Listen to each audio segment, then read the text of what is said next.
Поездка на поезде – это не просто перемещение из одного пункта в другой, но и отдельное приключение. В тесном пространстве вагона завязываются знакомства, устраиваются ссоры, кто-то ест лапшу быстрого приготовления под звуки храпа спящего соседа, а кто-то погружен в свои мысли, всматриваясь в мелькающие за окном бесконечные ландшафты.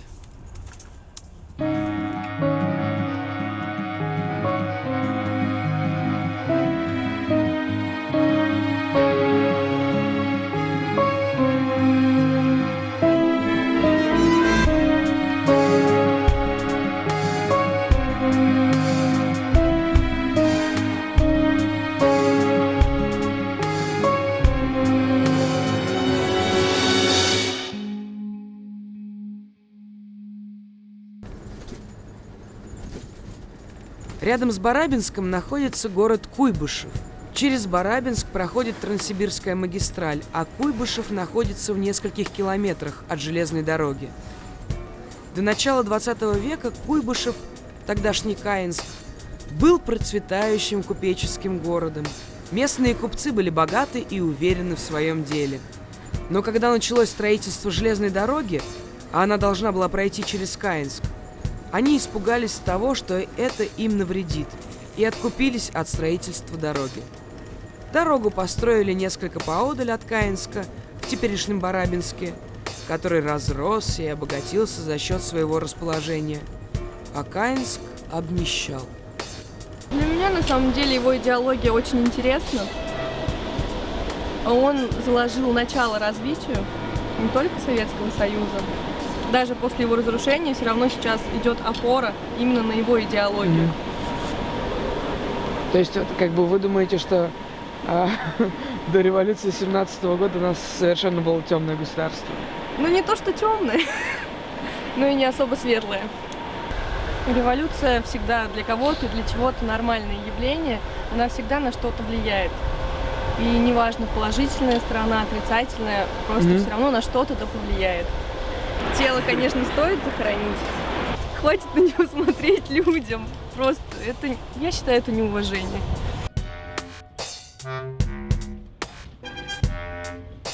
Сейчас мы едем в деревушку неподалеку от Барабинска.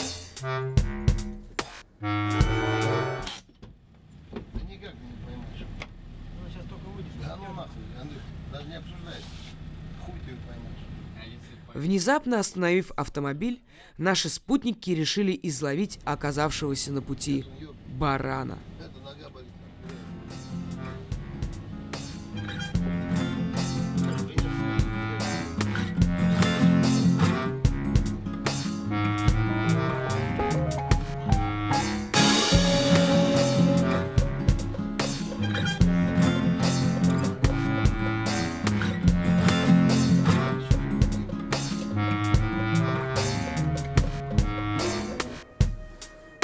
Голыми руками взять барана не удалось, и мы отправились дальше.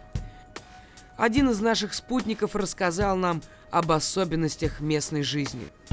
800 рублей зарплата, 600-800. Вот здесь в колхозе, блядь.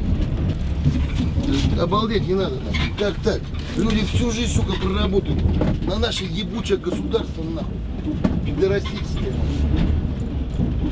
Вот пока своего что-то нету, бесполезно что-то делать. Не, пацаны, блядь, хуй, так нельзя. Никто этот мир не переэтывает, никто. У нас здесь поделено даже вот это поле, ебаное, все поделено везде. Знаешь, вот вы проехали нахуй, ну, с Владивостока как бы до нас, понимаешь? Да. Так везде.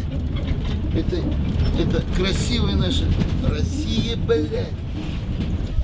Наши, вот наши родственники, мы же предаем земле, ходим, ухаживаем. Я тоже считаю, что его к земле положат, а столько времени он лежит. Я так считаю. А скажите, а если бы были в Москве, вот пошли бы в мавзолей? Я бы с удовольствием пошла бы. Конечно, посмотреть, так вот и было бы. Ну. А как бы не посмотреть? Мне кажется, кто-то приезжает, все приходит. И вот говорят, что такое секой Ленин, а он же Ленин, революция. Разве мы так бы жили бы? В батраках были бы. Ну как бы хорошо или плохо, но все равно мы же живем. да. Ну как, пускай у нас, ну пускай мы в совхозе работаем, как говорится, какие-то копейки, ну там зарплату маленькую получаем. Но все равно мы хозяйство держим, мы сами на себя, как говорится, работаем.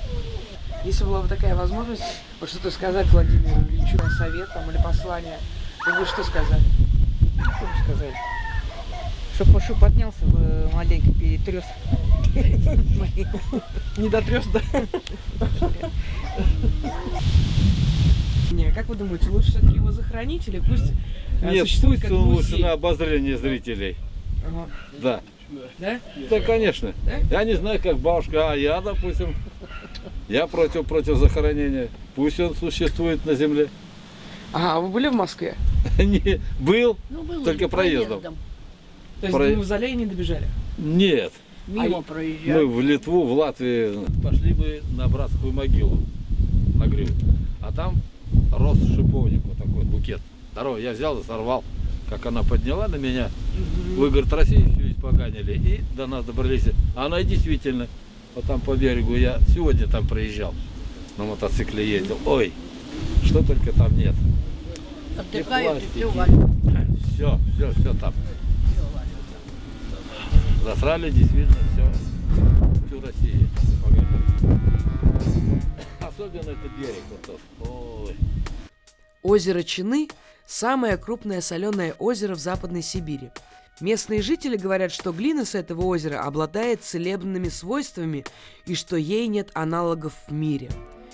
Еще местные жители рассказывают, что многие иностранные инвесторы предлагали свою помощь в благоустройстве берегов и строительстве баз отдыха.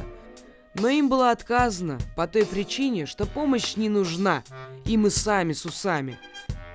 Но так никакого серьезного строительства и благоустройства не началось. По берегам озера ржавеют суда, а само оно зарастает тиной и камышом.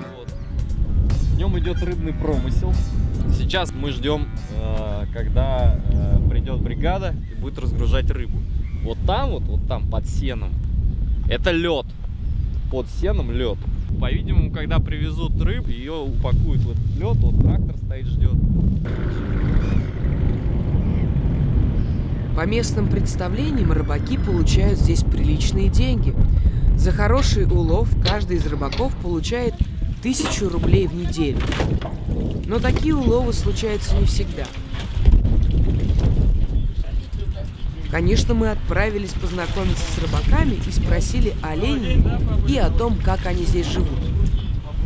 Не, ну лучше, конечно, его захоронить, потому что это уже одно о чем говорит, да? Если всех мы людей хороним, да, а какому-то будем делать исключение, это уже неправильно, да? Ага. Какие-то должны быть правила в жизни. А вы были в Москве когда-нибудь? Нет, не было. А если бы были, пошли бы в мавзолей? Нет, не пошел бы. Пошли бы. Ну зачем мне смотреть на то, что уже прошло? Что оно мне даст? Ну посмотрю я на него, что мне это даст? Да? Ума мне не прибавит. У нас все правители почему-то плохие. Вот только он пока стоит у власти, он хороший. Умер, он плохой. Так же не бывает. Ну что, нам дураки управляют всю жизнь. Ну, я имею в виду все время. Да? Вот это. Если так вот по истории посмотреть, Сталин плохой, Ленин плохой, тот плохой. Тогда у нас страна дураков. Так выходит.